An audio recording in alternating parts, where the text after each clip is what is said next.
All right, everyone, welcome back to another episode of Be Inspired podcast where we're inspiring you to live the abundant life you deserve. So this week we have a special guest on the line. We have Sharon Toggle. She's been traveling the world for the last 2 years. Been to about a whole bunch of different countries. So I just brought her on here to share her experience and share how she can inspire you to live your abundant life through travel, through whatever your goal is when it comes to travel. So Sharon, tell us what's going on. How's everything going with you? I'm good, thank you. Thanks for inviting me to this. You're Yeah, welcome. so yeah, it's basically right. So I have been traveling for the past 2 years, but that was just like this part of traveling. But in total, I'm originally from Germany, but I have left Germany almost 8 years ago now. So it's been a long time Yeah, since and then I left. we met in Plantation, Florida, where you was Yeah. like off here.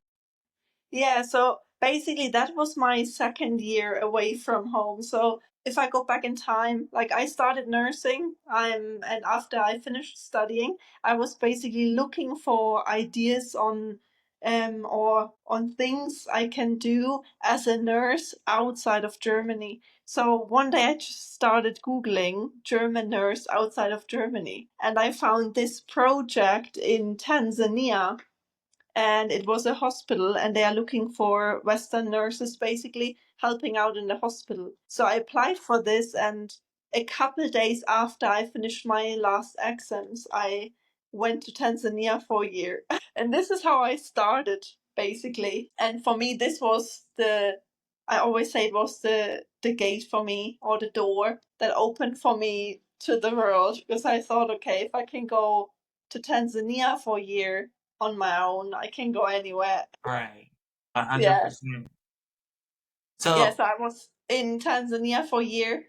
And after that, I remember when it was coming to an end, I was looking for different opportunities because I couldn't really imagine going back home to Germany. So mhm, I again just typed in German nurse outside of Germany, and I found this program of the US. It's a German American organization, and what they do is they send. It's similar to an au pair program, but it okay, has to be nurses and therapists or social workers. Like you need to have a qualification already, because they mostly connect you with families with special needs children. Yeah, so I ended up going to Florida. I was living with a yeah, family of nine, 7 children. I was mostly responsible for the second born, which had Dravet syndrome. And yeah, that's why I met you. yeah, that's where we met. You're very Yeah. adventurous too. I remember you going to country dancing, trying to learn the Western stuff. Yeah, because when you're somewhere new, you always need to kind of try to make friends somehow. So you just do everything you can, basically. But I met you through C, I remember, through the other nanny. Yeah. Yeah. So, what inspired you to just start traveling and going to different countries? I know it's just getting out of Germany, but what really inspired you? So for me, I think like in school, let's say I wasn't just a great student. School for me was very boring, and I was not a good student. Let's say I I passed every year, and I made it through school, but I never really enjoyed it, especially learning languages. I almost failed because of English my last Jeez. year.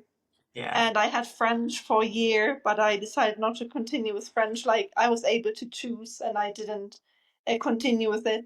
And my dad actually was the one that always said to me, you know what? My English was really bad when I was in school.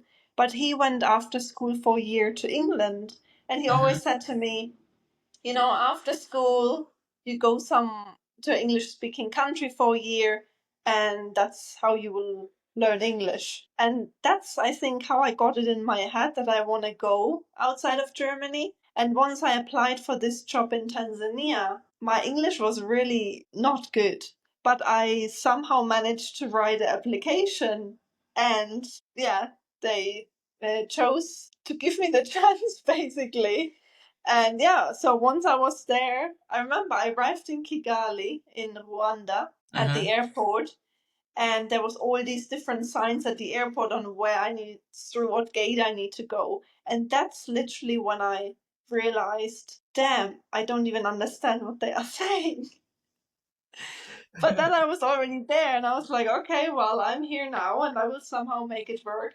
And of course, if you have no other chance, you go with it. And I knew somehow you will be able to communicate with hands and feet and whatever. And it worked. Yeah, so that was, I think, the first idea how I started thinking of, traveling and all that. Yeah, and like after my year in Florida, I extended for a second year in San Francisco. And Mm-hmm. after this, like I was able to save up some money during that time as well. Right. And after the 2 years in the US, I was like, okay, what continent is next after Africa and America? And I ended up going to Asia. And that was the year 2020 when COVID started. They say So when the I shit found hit the fan. yeah, exactly. But I remember I flew out in February 2020 to Thailand. And that same day, there was the first case of COVID in Germany. So I just made it out on time because a few weeks after they closed and you couldn't really travel internationally anymore. But I still made it to Thailand, and I was in Laos at first, and I was on this motorcycle trip, and one I didn't have signal for 4 days. So once I came back, they told me, COVID is like really a global pandemic now, and they want to shut all borders of Southeast Asia as well. So if you want to go back to Thailand, you need to go tonight because tomorrow morning it will be shut. So this is what I did. I went back to Thailand, was going down south, and I made it to Koh Tao, like a small island in the south of Thailand. And the day after, they closed the border, they stopped the ferries basically, so nobody could go off or on the island anymore. So I was basically stuck by choice, let's say, in Thailand. And this was where because there was maybe 800 tourists left at this time, Okay. and we almost started like having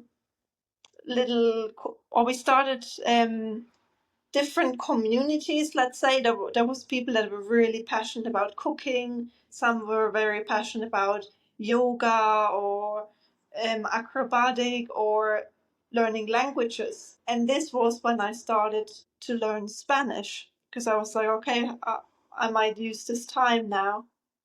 And yeah, 1 year forward, my Spanish was good enough so I could start building some sentences. But I knew I'm not someone that learns from the book. So once the borders were open again, I decided to move to Spain so When I did it could feel like learn the borders Spanish. will open back up? It was so basically the border was never really closed, the international border, because you were still able to leave the island if you had a flight ticket back home. Okay. So once you had a flight ticket, you could show to your ticket to the supply boat, and they would bring you to the mainland of Thailand, and you had to go to the airport. Like there were different checkpoints where they were checking where you're actually going because you weren't allowed at this time to really move from state to state. So I went straight to the airport to Thailand, and in Europe it was already a bit better. So there I was allowed to travel to Spain. Nice. So tell Yeah, me, so so your time in Thailand, what has been like the biggest eye-opening or the biggest learning experience you got from that time, just being knowing that you can't go anywhere? What has been the biggest insight during that time? yeah, I remember my parents, they were like, so are you not coming home because it's getting more and more serious with all the numbers. And I said to them, well, they locked the island and we are COVID free. So we had a great life. And my mom was like, well, what if you have COVID? I'm like, well, there is a hospital, but nobody had COVID. So where should I get it from? From the people from the supply boat? I don't think so. I think my parents were worried at first, but I told them there's nothing to worry about because we are living here in almost our own bubble, let's say.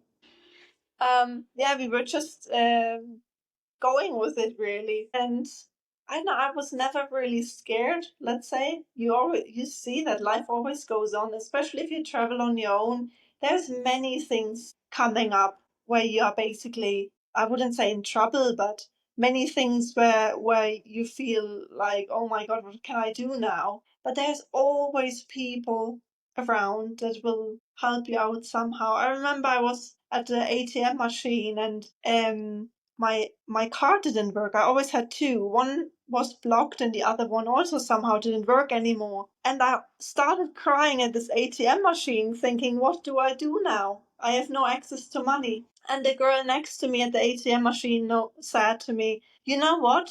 I take cash out for you and you just send it to me. I was like, you don't even know me and you would do this for me. And she was like, of course, I'm a traveler too. We help out each other. Wow. So I feel like you need to do this step to go and do it, which is scary. But once you did that step and you start moving around, it's so much less scary than you think. You just need to go for it. I think that's the thing I learned the most. Or there's always, a solution. There's always people that help you out. So yeah, I think that's the number one thing I learned. Life goes on no matter what. Goes on. Nice. Yeah.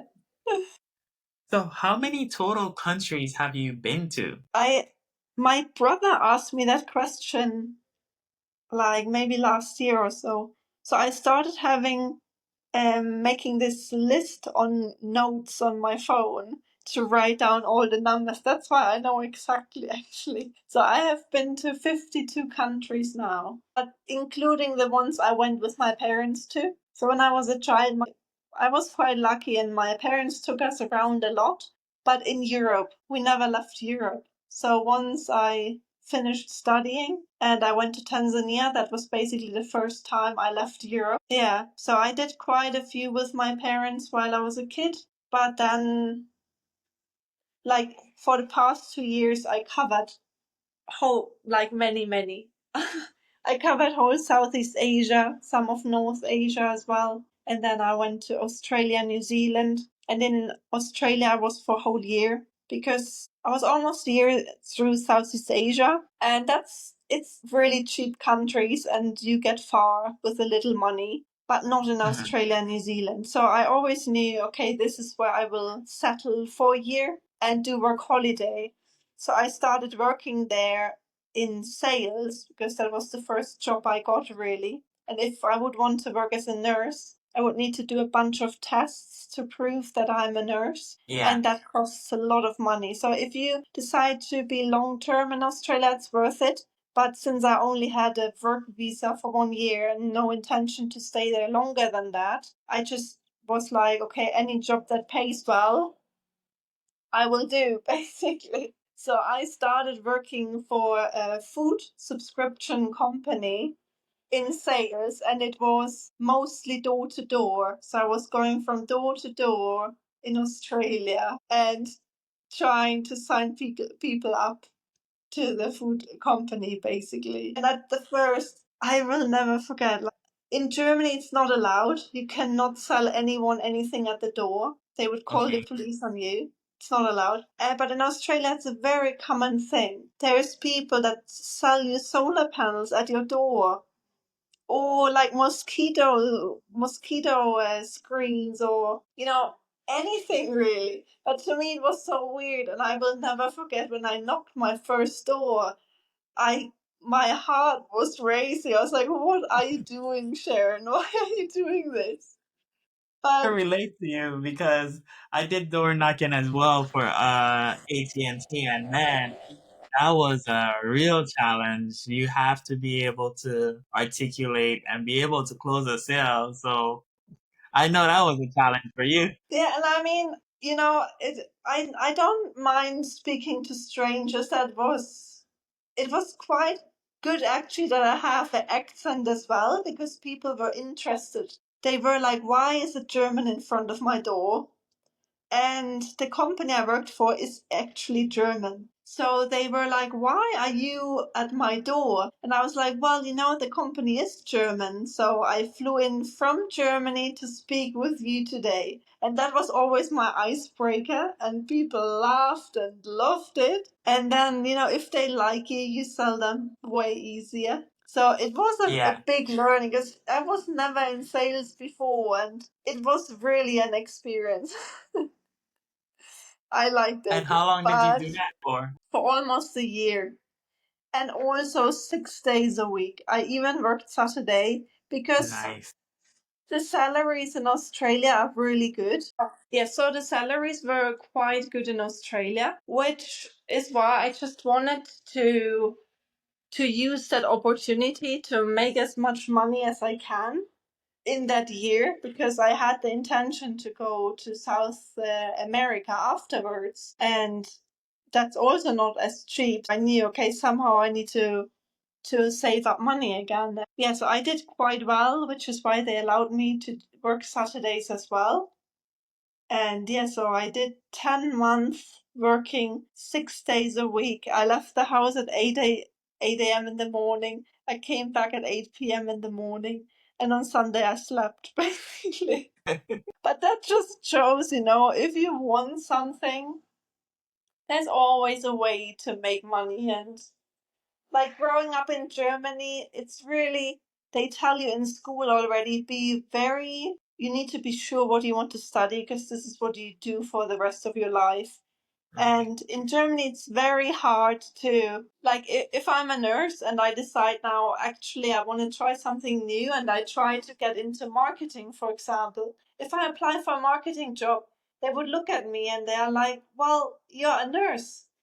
I think you know, it doesn't really, Germans are very, they think you have to study for what you're doing. Like, I always like telling people that you need even a degree working in McDonald's, and people laugh about it, but in Germany, you need a degree for, being at the cashier in McDonald's or at Aldi. It's just how it is. Yeah. Yeah, so working internationally and realizing it's not like this in other countries, or, often they just want to see you have a degree and you are able to yeah or you are responsible and Yeah. Yeah. yeah, that's Sometimes. it really. Yeah. But that's pretty cool. So what happened after Australia? Like being in Australia, you learned to be determined. You was determined. You had determination, and you were able to get that sales job and crush it, basically. Yeah. So they let you work on Saturdays. So what was after Australia? Where did you go next? After Australia, I went to Fiji because that was quite close. So I was like, okay, I need to go to Fiji. And then I went to China because so I was, whenever I book a flight, I look for the cheapest option. That's Okay. one, part of or learning how to travel cheap Mm-hmm. is really a skill. And I have so many friends back home in Germany ask me, how do you afford this? How do you do this? But I always say to them, I promise you, I spend less per month than you guys do living in Germany because where I'm from, you need a car, you have a house. Most girls my age there have children already. Children are very expensive as well. They don't really realize that I never had a car in my life. I don't own property. I don't really have fixed costs at all. I don't have children, so all I pay for is food and the place to stay. But even the place to stay, I would go on Booking or Hostel World and look for one of the cheapest ones, and that's where I'm staying. But people think I'm doing luxury vacation, that's I wouldn't be able to afford this. But as a traveler, you start learning how easy you can spend money and how easy you can, um, like if, for example, if you cook at home, I'm not going out. In Australia, I think I went out twice, maybe in a year to have dinner. because it's very expensive. So you rather cook at home and go out for a drink only, for example, things like this. But yeah, so So break it down. How did you travel to so many countries on a budget? Like, what was the first thing you had to make sure of before you decide to go to this country or wherever country you were going to? basically in Spain, 2 years ago, I was living in Spain for 2 years, and I had a job in marketing. Actually, in Spain, I worked in marketing for 1.5 years, and I knew, okay, I want to quit my job in about a year. So I was doing dance classes and all kind of fun things in Spain. But once I knew, okay, in 1 year from now, I want to quit my job and go to Southeast Asia to travel. So once I knew this, I stopped going out for dinner. I stopped doing dance classes because they were expensive. I stopped basically doing every hobby that costs money. I was obviously still running and doing yoga and stuff like this, but that's all things that are for free. So in the end, I was living in Spain, and in Spain the salaries are not really high, but I spent maybe I lived off 800 euro a month, and I was able to put 1,000 euro aside within a month. Oh yeah, after a year, I wanted to have 10,000 euro, and I did it. Like, it is possible if you really commit to it. If you don't do lots of other expensive things aside that.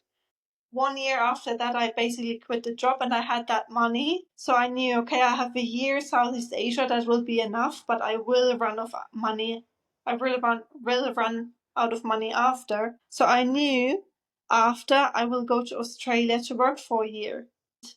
My only goal and commitment was, I mean, I had in the end 2 months of Australia where I was traveling as well. I was traveling 1 month up the west coast, 1 month down the east coast, and I saw a lot. But 10 months I was working 6 days a week, 10 hours a day, and to be able to continue traveling after that, basically. Yeah, and now after 2 years of traveling, I basically I always like to say I basically traveled 2 years for free because the money I earned in Australia paid for these 2 years. Yeah, so it wasn't easy. And when people say, you know what, I do the same, I go to Australia now and I'm going to earn as much money and then travel for 2 years. But I have quite some friends that are there right now actually, and they struggle to find a job because they did not want to do a sales job door to door, or they did not want to work 12 hours a day. So it is not easy, but if you commit to it, it's definitely possible. Yeah, yeah, man. So, geez, 52 different countries, and now you're here. What can you say are the three biggest lessons you've learned over traveling through those different countries? I think one thing is, I know I feel like when you're young, it's almost like they teach you that other countries are not as safe, and there's a lot of danger out there. And honestly, maybe I also got lucky, I have to say. But to me, nothing ever happened. I never, no, nobody robbed me, nobody, did something I didn't want, or I never had really a bad experience. The opposite, like, I met the most loveliest people. There's always help out there if you need it.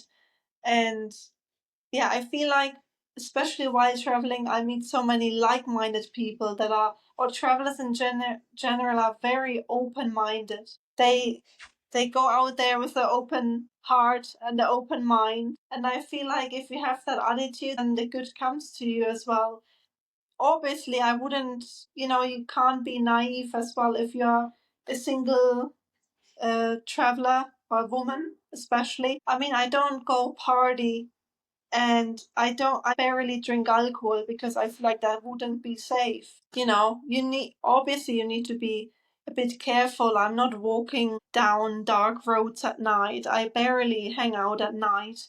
Or if I do, then not in the club scene, or, But if you just follow these, to me, normal basic rules, then there's no danger out there.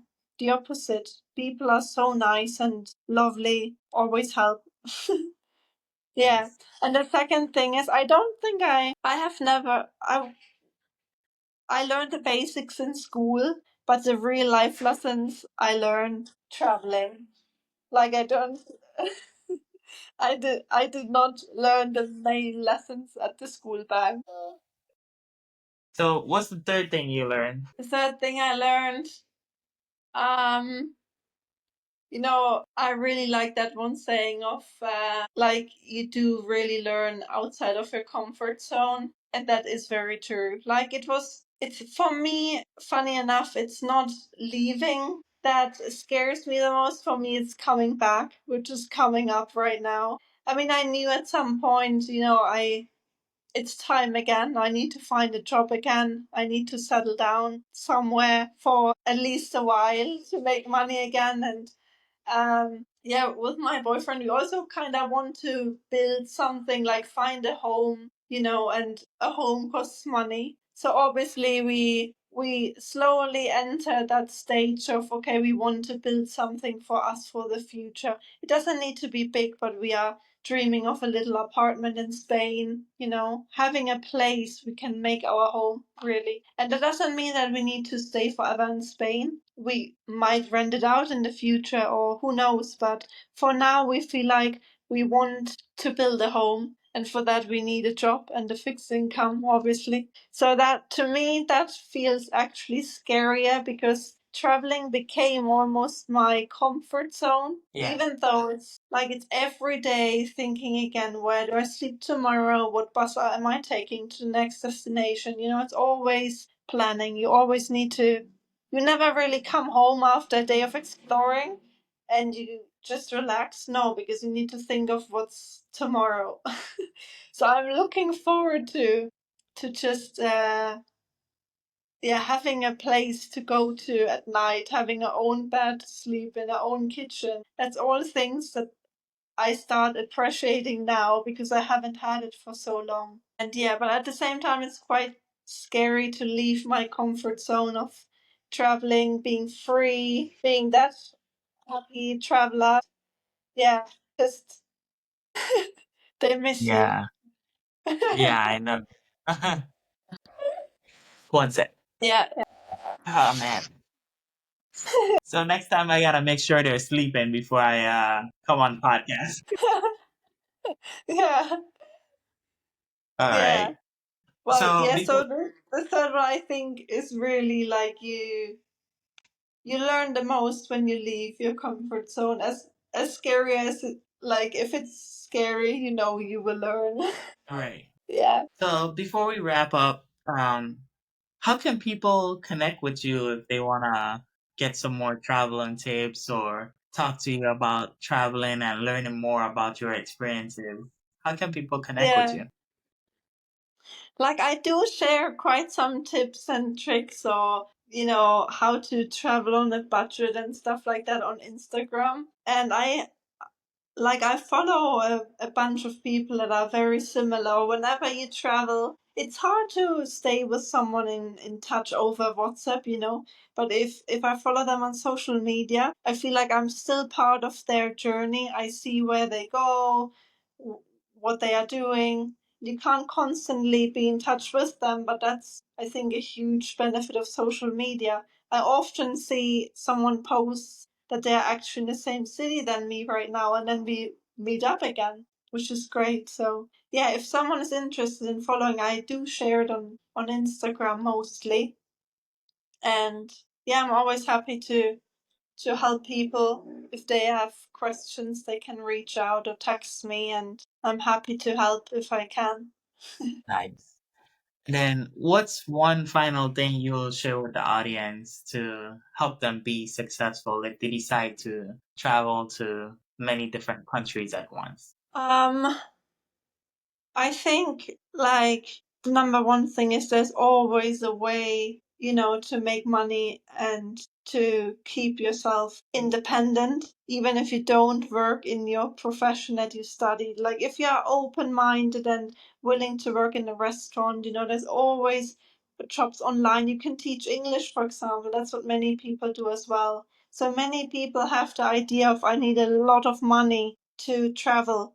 But the truth is, most people, at least in Germany, spend per month or need per month way more money than I need while traveling because you can keep the costs very little when you travel cheap like I do. Like if you go to hostels, if you cook on your own in the hostel, if you take the public transportation, if you don't party, if you don't drink alcohol, that saves a huge amount of money.